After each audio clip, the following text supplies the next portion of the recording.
El 25 de enero de 2013 se celebró en una reputada Academia de las Artes de Stuttgart, la Academie Schloss Solitude, una conferencia en la que se planteaban los problemas que la propiedad intelectual le originaba a los artistas. Stefan y Javier fueron invitados al evento y, tras hablar de los problemas de la producción y distribución del documental Copiad malditos, entraron en un tema complicado. Lo de la propiedad intelectual es para débiles. La verdadera drogadura para el autor está en la relación con las leyes antiterroristas y no con las de la propiedad intelectual. Al director del evento no le gustó nada entrar en temas de violencia de masas y, muy estricto él, les reprochó su enfoque. Como Javier tenía el micrófono y Stefan el ordenador, Javier replicó que se trataba de un tema muy antiguo que ya provenía de cuando los conocidos tiranicidas Arastogitón y Harmodio apuñalaron a Hiparco de Atenas. Stefan, mientras tanto, proyectaba en la pantalla las páginas de la Wikipedia dedicadas a la serie Dexter y al primer capítulo de Black Mirror. Sí, ese la princesa secuestrada, el primer ministro, la televisión y la cerda. Allí hablaron por primera vez del tiranicidio considerado como una de las bellas artes y plantearon al público esta idea. ¿Y si los ciudadanos, utilizando Internet, realizan una narrativa transmedia en la que se eligen 12 tiranos candidatos para morir? 1 por mes. Se trataría, como decimos, de una narrativa transmedia no más allá del ámbito literario que pudiéramos explorar utilizando las redes. Narrativa, por supuesto, como espacios dedicados a alojar la publicidad en nuestros mejores patrocinadores. Javier, ¿qué os planteasteis entonces y cómo ha evolucionado vuestra idea? Bueno, la verdad es que aquí tenemos un poquito la idea desarrollada con los mejores patrocinadores y en Stuttgart lo que nos planteamos es un tema que es absolutamente clásico y que queremos repetir aquí. ¿Cuáles son los límites de las obras creativas? Y sobre todo, también, estando en este ambiente, ¿cuáles son los límites de las obras creativas cuando estamos en el ámbito de la publicidad? Y queríamos también hacer un homenaje muy evidente. El título del tiranicidio, considerado como una de las bellas artes, es un homenaje a Tomás de Quincy en su obra del asesinato, considerado como una de las bellas artes, y entonces, claro, queríamos utilizar una frase que él menciona y que entendemos que es muy apropiada para este momento, que es: si uno empieza por permitirse un asesinato, pronto no le da importancia a robar, del robo pasa a la bebida y a la inobservancia del día del Señor, y se acaba por faltar a la buena educación y por dejar las cosas para el día siguiente. Claro, jamás nadie unió la procrastinación de una manera tan genial, tan evidente, con lo que pueda ser el asesinato, y desde entonces todo el mundo sabe que los grandes asesinos son grandes procrastinadores, ¿no? Yo lo primero que me gustaría comentar es que estáis viendo que estamos leyendo mucho, pero yo he consultado con mi abogado y esta ponencia tiene unos contenidos un tanto extraños y peculiares, como veréis más adelante, y entonces hemos querido ceñirnos mucho al texto, que por cierto van a ser publicados en cuanto acabemos la ponencia en la web de Yokoburu, en la de Javier y en el blog mío en eldiario.es.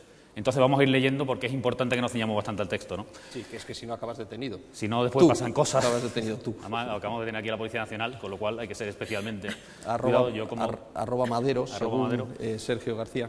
Yo, como conocido antisistema, tengo ya un récord.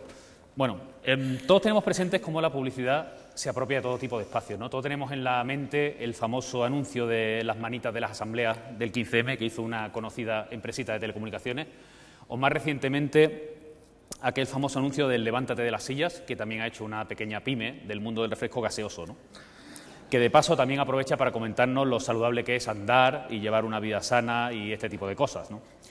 Entonces, viendo estas apropiaciones, pues nos volvemos a preguntar, parafraseando de nuevo a Tomás de Quincy, si uno empieza por permitirse un tiranicidio en la publicidad, pronto no le daría importancia a rescatar bancos con dinero público, de la quiebra de esos bancos pasaría a vender preferentes y a la inobservancia del día del Flying Spaghetti Monster, y se acaba por ponerle hashtags a todo, dejando las cosas para el día siguiente, por haberse convertido en community manager pasada la medianoche. Y la verdad es que seamos serios, vamos a ver, si el tiranicidio como una de las bellas artes es objeto de apropiación publicitaria, lo que caeríamos sería una procrastinación general dentro del mundo de la publicidad.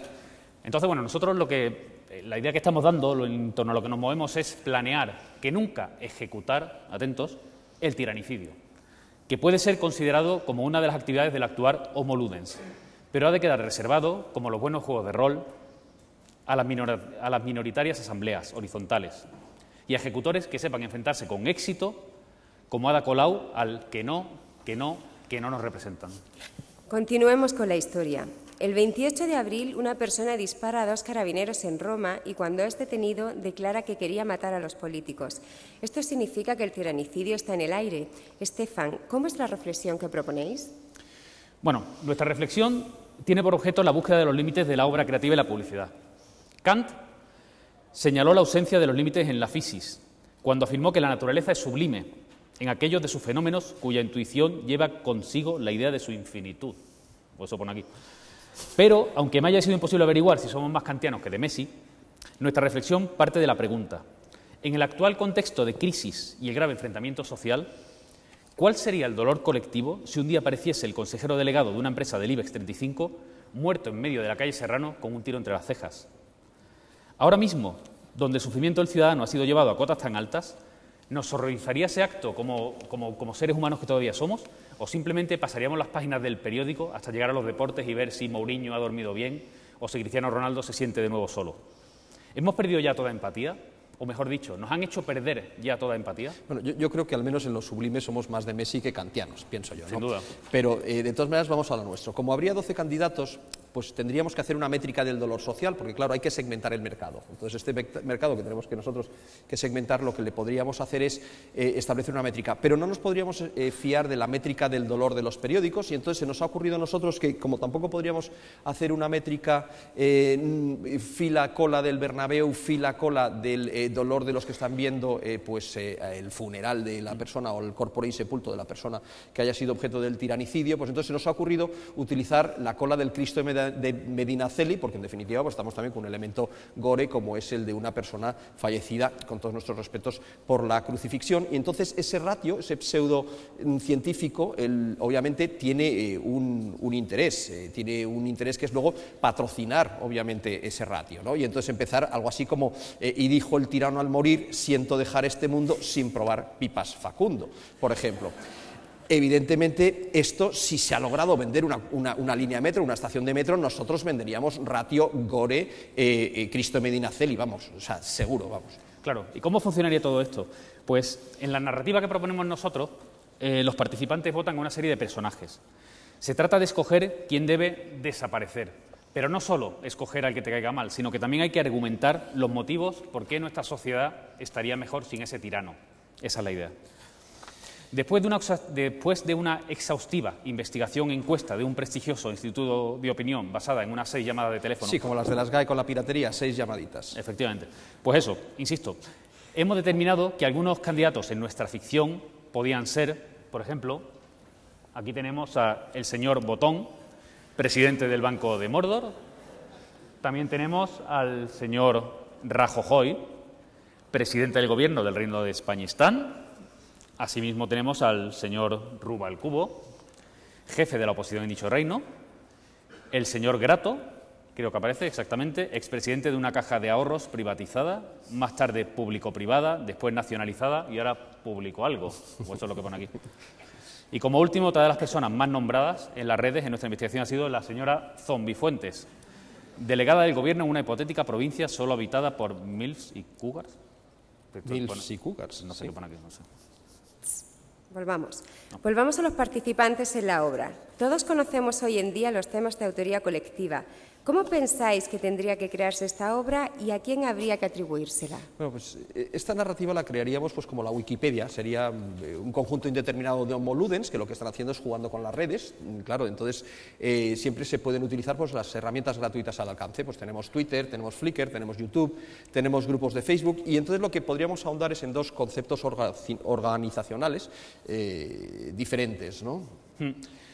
Primero, la democracia directa o sistemas horizontales, ¿no? Mediante sistemas de votos donde se propondrían los targets, que es como hemos denominado a estos posibles objetivos a estas personas, debiendo explicar muy claramente la elección de estos blancos. No vale simplemente, insisto, decir quién te cae mal, sino que hay que proponer esos motivos por qué nuestra sociedad estaría mejor sin ellos, ¿no?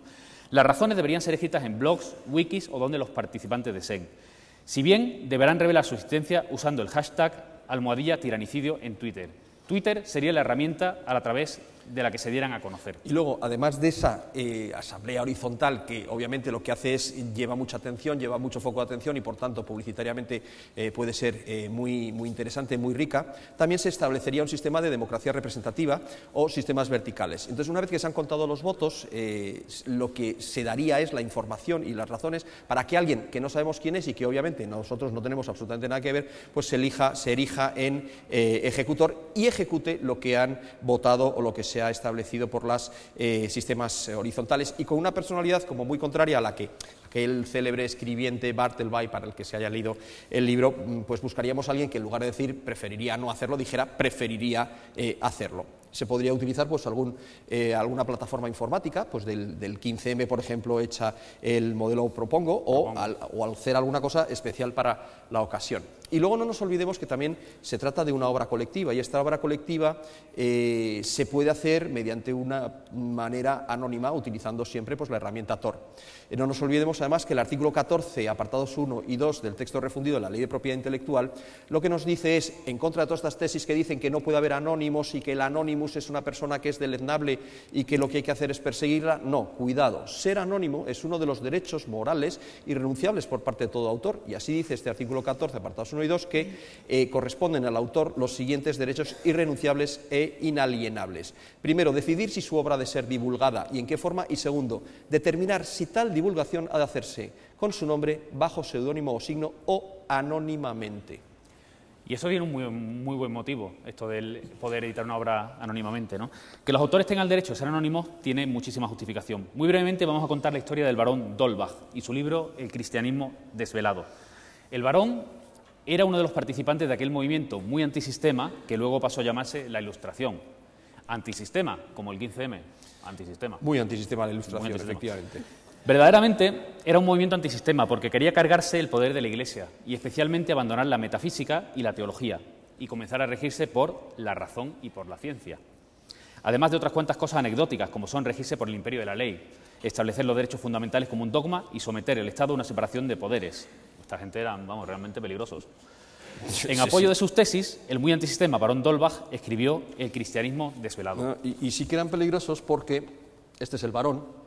Bien. Este es el libro del cristianismo desvelado, y como puede observarse ahí, está escrito por Monsieur Feu Boulanger, o sea, el señor panadero, y en Londres en una determinada fecha. Bueno, pues nada de esto es cierto, porque esto fue escrito por el barón d'Holbach y se publicó en Ámsterdam y se introdujo en París a través de barriles de pescado, en el fondo de los barriles de pescado, y a 3 personas les encontraron un ejemplar de esta obra. A uno le metieron 9 años en galeras, a la otra persona le metieron 5 años en la cárcel y a la otra persona le metieron en un manicomio de por vida, solo por tener esta obra en su poder. Por eso el anonimato fue tan importante.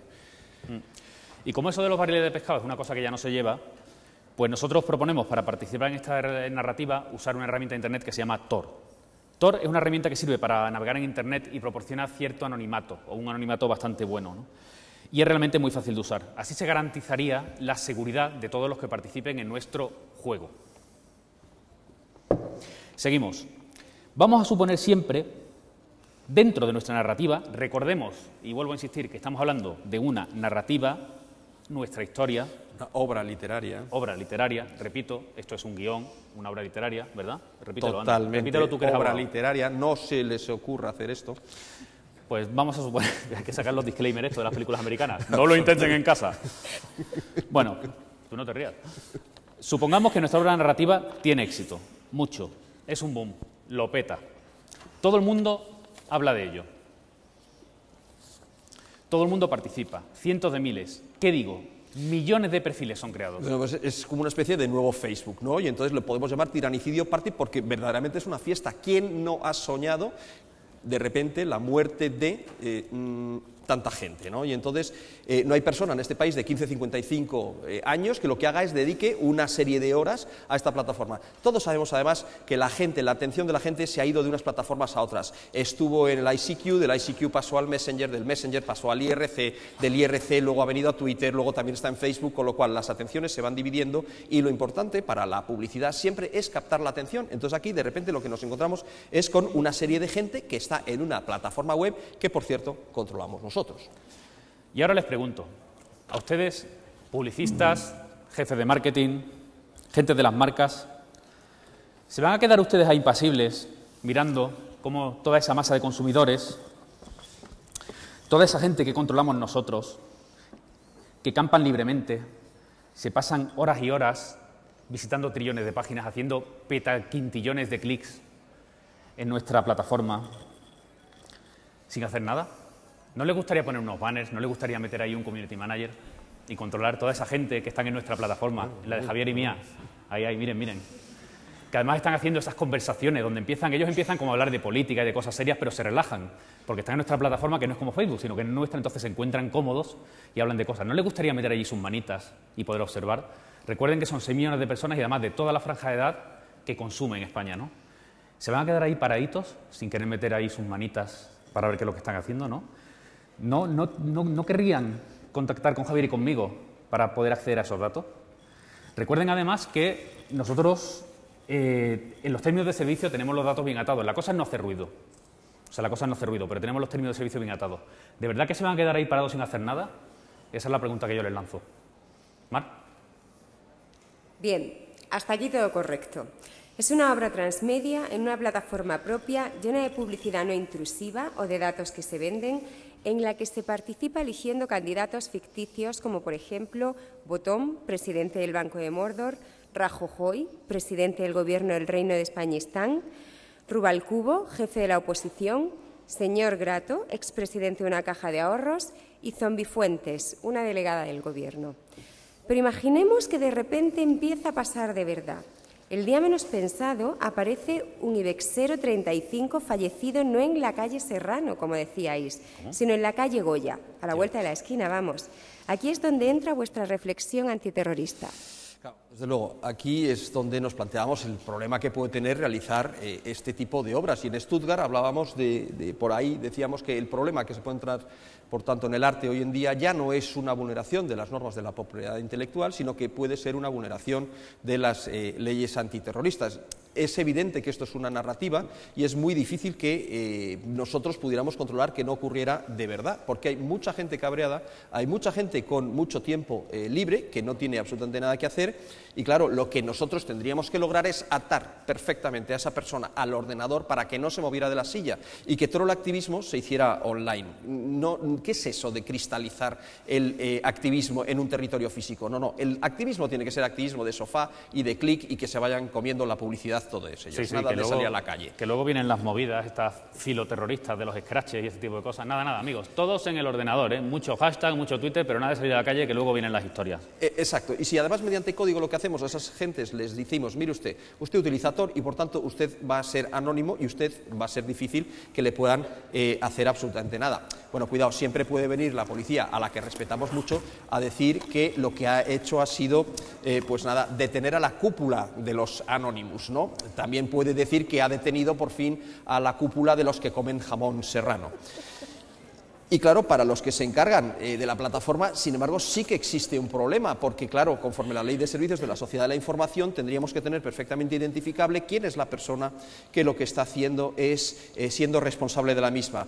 Y a pesar de que tengamos 2 sentencias del Tribunal de Justicia de la Unión Europea, que es la de Saban versus Netlog y Saban versus Scarlet Extended, que lo que dice es que quien tiene una plataforma no tiene la obligación de monitorizar lo que está ocurriendo en la plataforma, ¿no? Sí, bueno, eso de Saban lo podemos gritar muy fuerte mientras vamos en el helicóptero con la capucha negra y eso, o incluso podemos gritar SGAE, que seguro que le suena mucho más, pero yo no creo que tenga mucha utilidad práctica eso, ¿eh? No, la verdad es que, bueno, utilidad práctica no tiene, pero para evitar la responsabilidad de instalar la plataforma también podemos tomar otras decisiones, y es decir, miren ustedes, la responsabilidad de la plataforma, en lugar de hacer nosotros una plataforma modelo Facebook, etcétera, una independiente, vamos a delegar y vamos a trasladar esa responsabilidad a herramientas ajenas. Eso me gusta más.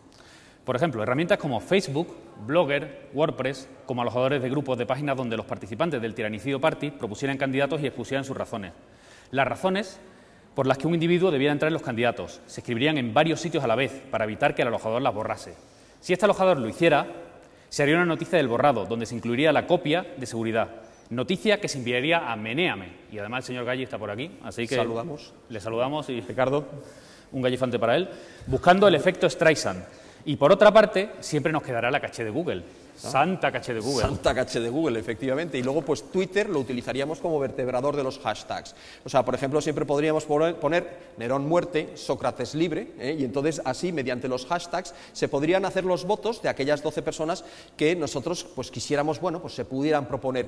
Y luego utilizaríamos el API de Twitter para, a través de, pues parsearlo, y parseando el API de Twitter podríamos obtener, por tanto, una serie de resultados de cuáles han sido los 12 tiranos más votados, ¿no? Claro, Picasa o Flickr para fotografía y finalmente YouTube para los vídeos. En estas tres plataformas, todas las fotografías o vídeos también se etiquetarían con uno de los hashtags. Claro, y de esa manera lo que hacemos es trasladamos, o sea, los ciudadanos los tenemos anónimos y luego las responsabilidades, precisamente de las plataformas, se las damos a aquellas grandes corporaciones. Bien, Javier, llegados a este momento aprovechamos para saludar al señor Rodríguez Zapatero, y no a don José Luis, que estará en las montañas de León, sino a Javier, el importante, el señor de Google, aquel que podría tener problemas con el escenario que planteamos y que, por cierto, esos problemas los podías tener con otro de los ponentes que está por aquí, el señor Carlos Fernández Guerra, que es el Community Manager del Cuerpo Nacional de Policía.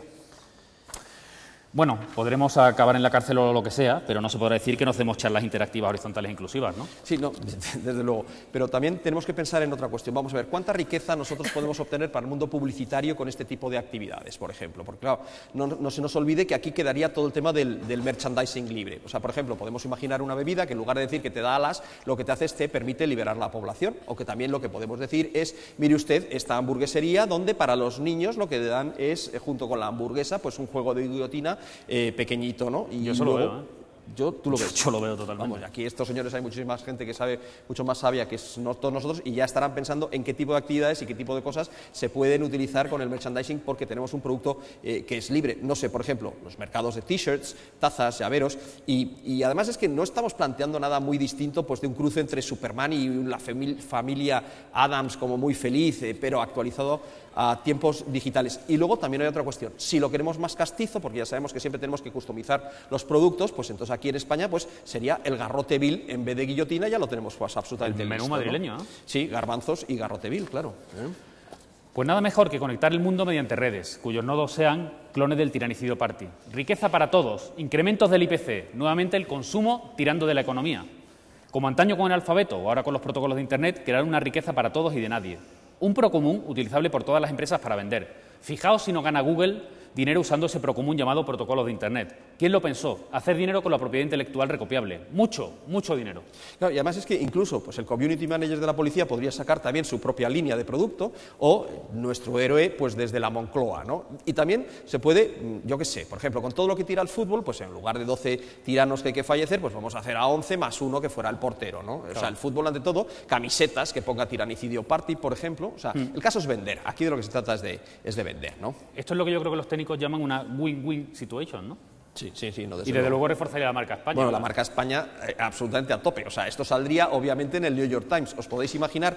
Plataforma que lo que utiliza es una ficticia narrativa para matar a 12 tiranos porque de esa manera lo que hacemos es generamos una mayor riqueza política. Cuidado, y no nos olvidemos que en 1912 Ostrogorsky, lo que dijo, que es un político, es un autor de ciencia política, lo que dijo en su obra La democracia y los partidos políticos fue la labor de las masas es dar miedo, es generar miedo al poder, ¿no?